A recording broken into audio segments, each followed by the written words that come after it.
Hello friends, welcome back to my channel. ட்ராமாக்குள்ள போகிறதுக்கு முன்னாடி மறக்காம இந்த வீடியோக்கு ஒரு லைக்கை போட்டுருங்க.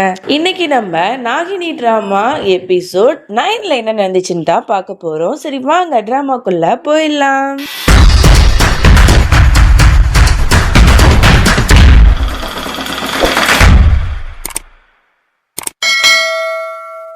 ஸ்டார்டிங் சீனில் அந்த பரிணீத்தை வந்து அந்த ஐநூலுங்கிறவன் மாட்டிட்டு போயிருப்பான். இந்த மாதிரி உனக்கு 10 நாள் தான் டைம் தருவேன், அதுக்குள்ளே என் கைக்கு அந்த நாகமணி வந்தாகணும், அப்படி இல்லை அப்படின்னா இந்த முதலைக்கு உன்னை இரையாக்கிடுவேன் அப்படின்னு சொல்லிட்டு மாட்டிட்டு போயிருப்பான்.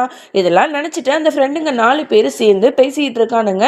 எப்படியாவது வந்து அந்த நாகமணியை கண்டுபிடிச்சிட்டு இந்த ஆள்கிட்ட நம்ம கொடுத்துடணும், ஒருவேளை நம்ம கொடுக்கலன்னா நம்ம உயிருக்கு வந்து நம்மளுக்கு உத்தரவாதமே இல்லை அப்படின்னு சொல்லிட்டுலாம் பயந்துட்டு பேசிக்கிட்டு இருக்கானுங்க. அப்படியே இங்கே ஆரியாவை காட்டுறாங்க. அவன் வந்து அவனோட முன்னாள் காதலி இருக்கால, அவளோட வீட்டு முன்னாடி வந்து அப்படியே உட்காந்துட்டு குடிச்சிட்டு இருக்கான். அவளோட ஞாபகம் அவனை ஒவ்வொரு நாளும் கொண்டுட்டு இருக்கு. அப்பதான் வந்து பரிணீத் கால் பண்ணி இந்த மாதிரி அவசரமா உன்னை மீட் பண்ணணும் வா அப்படின்னு சொல்லிட்டு கூப்பிடுறான். உடனே 2 பேரும் மீட் பண்ணி பேசிக்கிறாங்க. அப்பதான் அவன் சொல்றான், இந்த மாதிரி நாகமணி வந்து எனக்கு வேணும், அதை பத்தின நியூஸ் வந்து நீ கலெக்ட் பண்ணி என்கிட்ட சொல்லு, முடிஞ்சா உன்னோட நியூஸ் சேனல்ல கூட போடு அப்படிங்கிற மாதிரி சொல்ல, இதை கேட்ட ஆரியாவுக்கு வந்து செம்மையா காண்டாவது. என்னப்பா நீங்க கட்டுக்கதையெல்லாம் சொல்லிட்டு இருக்கீங்க, இந்த மாதிரி மொக்கையான நியூஸ்லாம் வந்து நான் என்னோட சேனலில் போடவும் மாட்டேன், இதுலலாம் எனக்கு நம்பிக்கை இல்லை அப்படின்னு சொல்ல, இவர் வந்து அந்த நாகமணி கதையெல்லாம் சொல்லிட்டு ரொம்பவே அவனை கன்வின்ஸ் பண்ணுறாரு. ப்ளீஸ்ப்பா எனக்காக இதை பண்ணு அப்படின்னு சொல்லிட்டு தன்னோட அப்பா ரொம்ப கெஞ்சிராதேங்கிறதுக்காக அவனும் ஓகேன்னு சொல்கிறான். இங்கே ஆர்யா என்ன பண்ணுறா, நாகமணி சம்மந்தமான நியூஸ் எல்லாத்தையுமே கலெக்ட் பண்ணிட்டு இருக்கான். அதுக்கு ஹெல்ப் பண்ணுறதுக்கு அவளோட கேர்ள் ஃப்ரெண்டும் அவனுக்கு நிறைய ஹெல்ப்லாம் பண்ணிட்டு இருக்கா. அப்போ தான் அவள் கேட்குறா, இந்த மாதிரி உன்னோட ஃப்ரெண்டு விக்ரமுக்கும் உன்னோட தங்கச்சி பிங்கிக்கும் உண்மையாகவே நீ வந்து கல்யாணம் பண்ணி வைக்க போறியா? இதுக்கு விக்ரம் வந்து ஒத்துப்பான்னு நினைக்கிறியா? ஏன்னா அவனை கேட்காம நீ பற்றி இன்னைக்கு என்கேஜ்மெண்ட் வந்து ஃபிக்ஸ் பண்ணியிருக்கியே அப்படிங்கிற மாதிரிலாம் கேட்டா உடனே ஆர்யா சொல்கிறான், அவன் என்னோட பெஸ்ட் ஃப்ரெண்டு, எனக்கு வந்து அவன் வாக்கு கொடுத்துருக்கான், அதை கண்டிப்பாக அவன் மீற மாட்டான் அப்படிங்கிற மாதிரிலாம் சொல்ல, அப்போ தான் ஃப்ளாஷ்பேக்கில் என்ன நடந்துச்சுன்னு காட்டுறாங்க. அப்போ தான் வந்து ஆர்யாவோட கேர்ள் ஃப்ரெண்ட் வந்து இவனை வேணாம் அப்படின்னு சொல்லிட்டு போயிருப்பா போல. ஸோ அந்த டிப்ரெஷனில் அவன் நிறைய குடிச்சிட்டு இருப்பான். அப்போ அவனோட பெஸ்ட் ஃப்ரெண்ட் விக்ரம் வரான். எதுக்குடா அப்படி இருக்கா, இவன் போனால் என்ன, கண்டிப்பாக இன்னொன்று ஒரு பொண்ணு வந்து உன்னை கண்டிப்பாக காதலிப்பா அப்படிங்கிற மாதிரிலாம் அவன் வந்து ஆறுதல் சொல்லிட்டு இருக்கான். அப்பதான் அவன் வந்து ஒரு விஷயத்த சொல்றான், இந்த பாரு மச்சான், நான் வந்து உன்னை ரொம்பவே நம்புறேன், என்னோட தங்கச்சி பிங்கி வந்து உன்னை ரொம்பவே காதலிக்கிறா, என்னோட வாழ்க்கை தான் இப்படி ஆயிடுச்சு, அதனால உன் மேல எனக்கு நிறையவே நம்பிக்கை இருக்கு, நீ என்னோட தங்கச்சியை கல்யாணம் பண்ணிக்கிறியா அப்படிங்கிற மாதிரி அவன் கிட்ட கேட்க, உடனே விக்ரமுக்கு என்ன சொல்றதுனே தெரியல. தன்னோட நண்பன் வந்து கேட்டுட்டானே அப்படிங்கிறதுக்காக அவனும் ஓகே அப்படிங்கிற மாதிரி சொல்லியிருப்பான். இதெல்லாம் சொல்லி காட்டி ஆர்யா வந்து கத்திட்டு இருக்கான். உனக்கு எவ்வளவு திமிர் இருந்தா என்கிட்ட இந்த மாதிரிலாம் கேட்பா, என்னோட ஃப்ரெண்டு மேல எனக்கு நம்பிக்கை இருக்கு, அவன் வெளிநாட்டில் போய் படிக்க தான் போயிருக்கான், அவன் படிச்சுட்டு வந்து கண்டிப்பாக வந்து என்னோட தங்கச்சியை கல்யாணம் பண்ணிப்பான், நீ வேணா பார்க்க தானே போற அப்படிங்கிற மாதிரிலாம் ரொம்ப திமிரா ஆட்டிடியூடாக பேசிக்கிட்டு இருக்கான். இங்கே வந்து என்கேஜ்மெண்ட் ஃபங்க்ஷனும் ஸ்டார்ட் ஆயிடுச்சு. பிங்கி வந்து ரொம்ப நேரம் வெயிட் பண்ணிட்டு இருக்கா. விக்ரமுக்கு வந்து கால் பண்ணிட்டே இருக்கான், அவன் அட்டன் பண்ணவே மாட்டான். இவன் என்ன அட்டன் பண்ண மாட்டானே அப்படின்னு சொல்லிட்டு வருத்தப்பட்டு இருக்கா. அப்பதான் ஆர்யா வரா, என்னம்மா தங்கச்சி எதுக்கு நீ இப்படி வருத்தப்பட்டு இருக்க, விக்ரம் இப்பதான் ஏர்போர்ட்லேருந்து வந்து இறங்கியிருப்பான், அதுக்குள்ள வந்து எப்படி வந்து அவன் கால் அட்டன் பண்ணுவான், நீ ஒன்றும் கவலைப்படாத, அவன் வந்து வெளில போயிட்டு உனக்காக ரிங்லாம் வந்து வாங்கிட்டு ஷாப்பிங்லாம் பண்ணிட்டு தான் வருவான், வெயிட் பண்ண அப்படிங்கிற மாதிரி இவன் வந்து சொல்ல, உடனே இவளும் யோசிக்கிறா, அது எப்படின்னா அவர் வந்தோடனே ஷாப்பிங் பண்ணுவாரா என்ன, எனக்கு ஏதோ தப்பா இருக்குண்ணா அப்படின்னு சொல்ல, அதெல்லாம் ஒன்றும் இல்லை அப்படின்னு சொல்லிட்டு ஆர்யாவும் சப்போர்ட்டாக பேசிக்கிட்டு இருக்கான். விக்ரம் வேற யாரும் இல்லைங்க, பரிணீத்தோட பெஸ்ட் ஃப்ரெண்டோட பையன் தான். ஸோ அதனால கன்ஃபார்மாக இதுக்கு ஒத்துப்பான் அப்படின்னு சொல்லிட்டு எல்லாருமே நம்புறாங்க. எல்லாரும் விக்ரம்காக வெயிட் பண்ணிட்டு இருக்காங்க. இங்கே விக்ரமை காட்டுறாங்க. அவன் என்னன்னா அழகா வந்து ஒரு ரிங்கை வந்து வாங்கிட்டு சும்மா கெத்தா வந்து வெளியில வந்து இறங்குறான். அவனை பார்த்த மொத்த குடும்பமும் ரொம்பவே சந்தோஷப்படுது. உடனே வந்து ஆர்யாவும் அவனை கட்டி பிடிச்சிக்கிறான், ரொம்ப வந்து சந்தோஷப்படுறான். பிங்கியும் அவளை ஹக் பண்ணிக்கிட்டு உனக்காக தான் வெயிட் பண்ண அப்படிங்கிற மாதிரிலாம் சொல்லிட்டு இருக்கா. எங்க என்னோட கிஃப்ட் அப்படின்னு சொல்லிட்டு உடம்பு ஃபுல்லாக கை வச்சு ஒரு ரிங்கை வந்து எடுக்கிறா. வாவ், அண்ணா வந்து இப்போதான் சொன்னார் எனக்காக நீ ரிங் வாங்க போயிருப்பேன்னு, அதே மாதிரி ரிங் வாங்கிட்டு வந்திருக்கேன், எனக்கு ரொம்ப பிடிச்சிருக்கா, I love you so much அப்படிங்கிற மாதிரிலாம் அவன் சொல்லி ஹக் பண்ணுறா. உடனே அவன் சொல்கிறான், நான் உன்னை காதலிக்கல, இந்த என்கேஜ்மெண்ட்டில் எனக்கு விருப்பம் இல்லை அப்படின்னு சொல்லிட்டு. இதை கேட்ட பிங்கிக்குமே ரொம்பவே ஷாக்காக இருக்கா. ஆர்யா வந்து என்னடா சொல்கிற அப்படின்னு சொல்லிட்டு கேட்குறான். ஆமாம், நான் ஏற்கனவே வேறு ஒரு பொண்ணை காதலிக்கிறேன் அப்படிங்கிற மாதிரி சொல்லிடுறான். உடனே ஆர்யாவுக்கு பயங்கரமாக கோவம் வருது.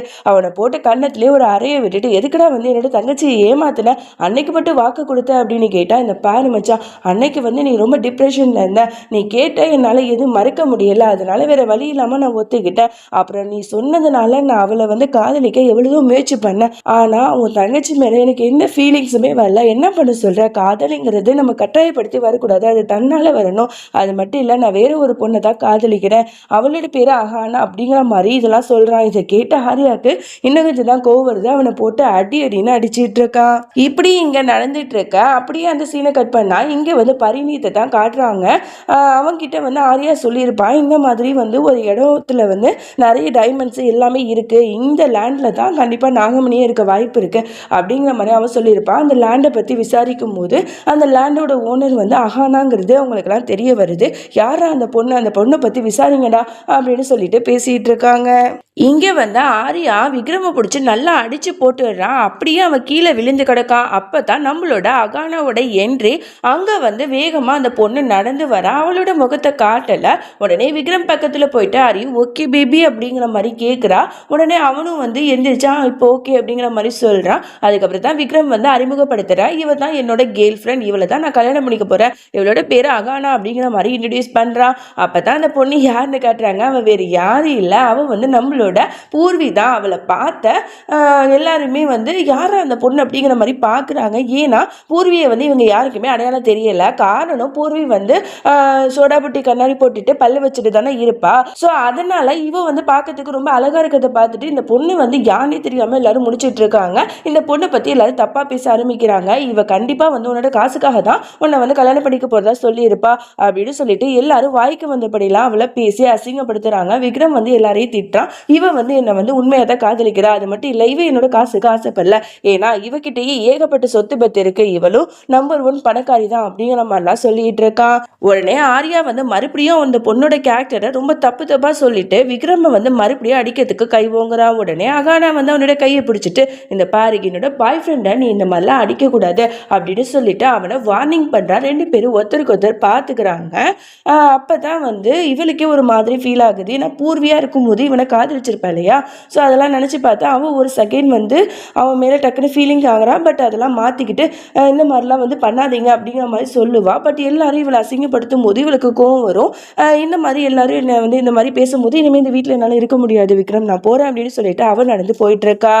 அப்போ தான் பரிணீத்துக்கு தெரிய வருது, அந்த லேண்டோட ஓனர் அகானா வந்து வேற யாரும் இல்லை, இங்கே வந்திருக்க இந்த பொண்ணு தான் அப்படின்னு சொல்லிட்டு உடனே அவங்களுக்கு என்ன பண்ணுறதுனே தெரியல. உடனே பரிணீத்தும் அவனோட இந்த 4 ஃப்ரெண்ட்ஸும் இவகிட்ட போய் கெஞ்சிட்டு இருக்கானுங்க.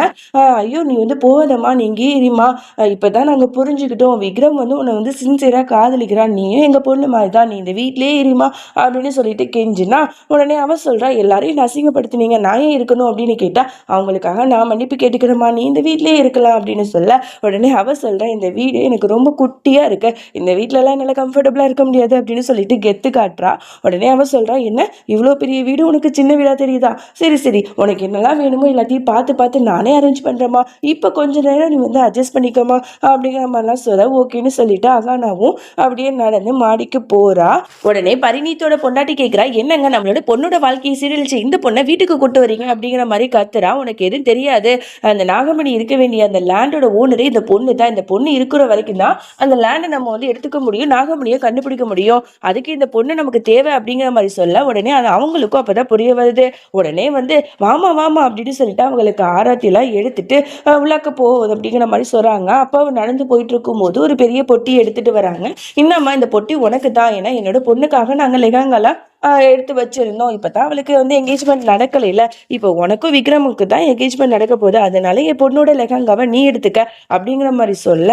என்ன சொன்னீங்க, உங்க பொண்ணோட லெஹங்காவை நான் யூஸ் பண்ணுமா, அடுத்தவங்க பொருளுக்கு நான் எப்பவுமே ஆசைப்பட மாட்டேன், உங்களோட பக்கத்துல அங்க ஒரு பெரிய பொட்டி இருக்குல்ல, அதுல என்னோட ட்ரெஸ், ஜுவல்லரிஸ், லெஹங்கா எல்லாமே இருக்கு, எல்லாமே பல கோடி மதிப்புள்ளது, அதை எடுத்துட்டு வாங்க அப்படிங்கிற மாதிரி அவ சொல்ல.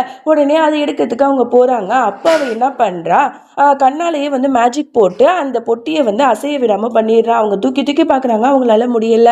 அதுக்கப்புறம் பரிணீத் அவன் ஃப்ரெண்ட்ஸ்னு சொல்லிட்டு எல்லாரும் அந்த பொட்டியை எடுக்க முயற்சி பண்றாங்க. யாராலையுமே அந்த பொட்டியை எடுக்க முடியல.